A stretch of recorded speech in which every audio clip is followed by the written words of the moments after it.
Mayong adlaw mga kapasyon, so mao ni ang part 2 sa atong pag-tour sa farm ni CPB. Kay katong part 1 mao man to ang breeding area.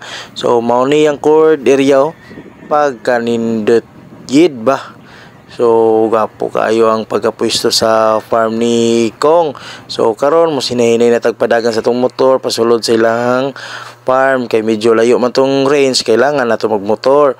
So samtang naginahinay ta ato sang video-videohan ang kilid. So kanang nasa left side mo na ilang stag pen. So sa atong makita wala na nay manok kay tuwa na sa cord area. So ilang ginapakaon dire silang stag, budka kog bull stag. So Enerton mo ni ang farm na alagang Thunderbird. So katong lang unahan mo to ang Rueda. So bago ta mag ato sa range, videohan sa nato ni dire.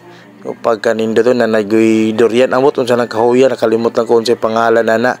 So nagulat man ta sa tong amigo kay nag 4 wheels man to siya, kita nag 2 wheels. So magunaw na ta para di ta mapsan. So tuara mo na iyang range area. So mo na iyang Rueda nagbasketballan. So ring na lay kulang ani para magbasketball ta, pero di man pwede ang ring dia kay Rueda man jud na. Uy, tuwa naman di atong amigo naman di siya gibit-bit kana nasa yang left mao na yang gibit-bit na tambal Electrogen D+ na para ipainom sa yang mga piso. So ang gamit po na disinfectant dire kay Microban GT. Mao na karon. So mosulod na ta sa iyang pisuan. So wala na to lagihan sa video kay naputol man gud ni. So nitunob mi ana kay biosecurity first bago ta mosulod silang pisuan.